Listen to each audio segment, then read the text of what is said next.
Doug Karsch, Scott Anderson, 97.1. Look, there's a ton on the table. It is a busy Monday. A disappointing finish for Michigan. The Lions, I don't want to say, I don't want to overstate where they are, but they're running out of time. And as Dan Campbell said, they've backed themselves into a corner.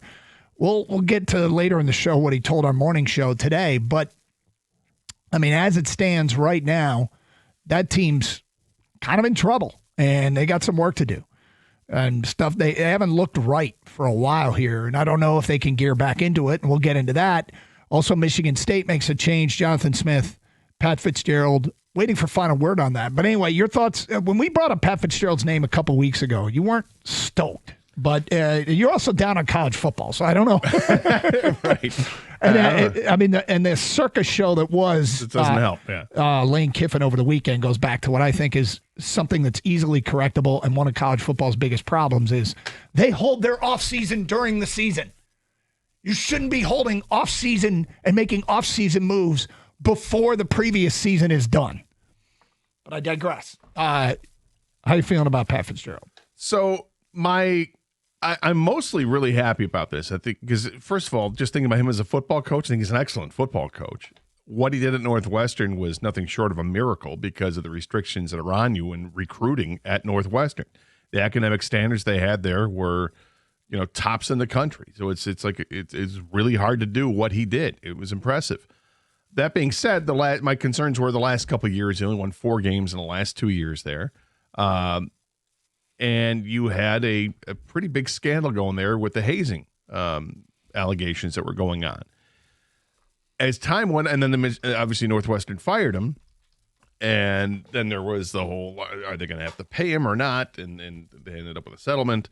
But in the end, he was exonerated from that hazing scandal. So when it's brought up, I have to quickly remind myself he was exonerated, and take that for whatever it is.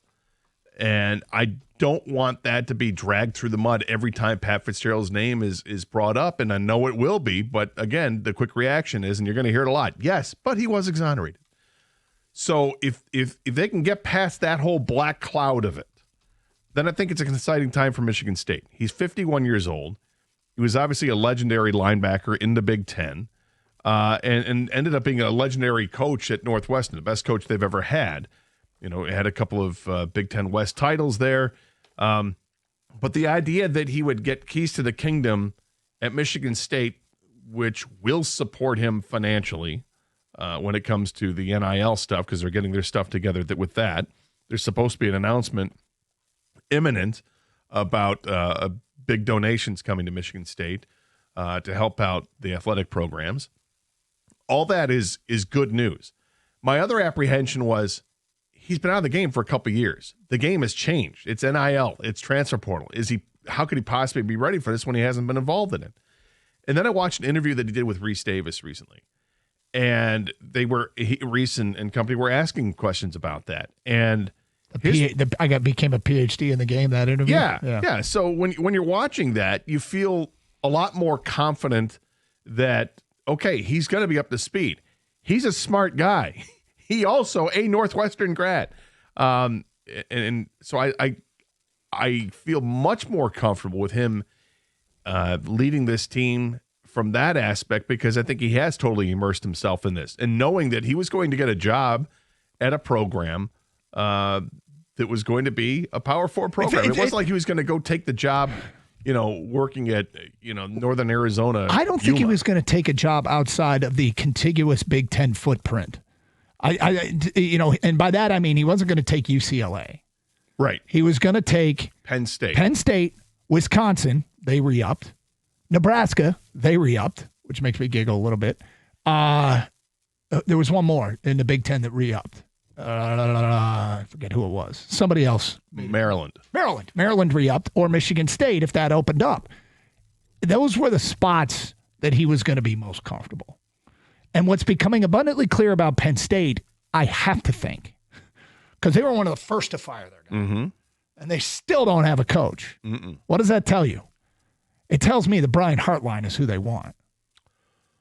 Hartline or somebody else that's coaching elsewhere. Yeah. Feels like Hartline would be the guy that would make the most sense, but it could. But Tells me that they're eyeballing somebody who's on the coaching staff or the head coach of a team that's in the playoffs. And they got to kind of sort out how they're going to do the transition.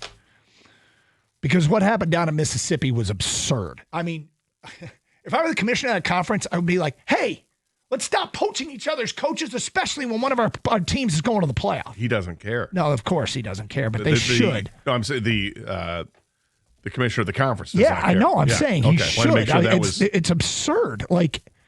But anyway, we've got a lot on the table. Champ and Chump, 248-539-9797. Our Champ and Chump nominations today at 10:35.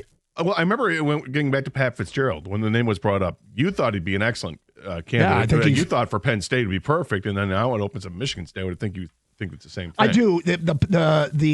The brand power of Penn State with Pat Fitzgerald was, I thought, a great fit. I think it's a little bit more uphill recruiting at Michigan State, but I think it's a good hire. Yeah, and I'll be intrigued to see. I know Pat and John are buddies, and I think Michigan has – I'll never forget the time it was one of the Ross boys, James Ross or Josh Ross, got a targeting call against Northwestern, and Fitzgerald was mad. And he was getting kicked out of the game. The Michigan linebacker's walking across the field, and Fitzgerald, you have to walk across the 50 to get up the tunnel and through the opposing sidelines. Fitzgerald gave him a high five. Like, dude, that's just football. I don't know. But anyway, 248-539-9797. E is in Detroit and on 97.1. Hi, E. Hey, good morning, fellas. I got one thing to say about that Michigan season. I think it was very successful with a 5-star 18-year-old quarterback due to the fact that both our one and our number 2 running back was injured this last game. I think they was healthy. I think we'll beat Ohio again, but that's see him next year. One thing I got to say about my chump is the Lions organization. You got everybody geeked up about right now coming back and all this other stuff. You're saying he's coming back. He's here. The O-line is back together without giving him a physical.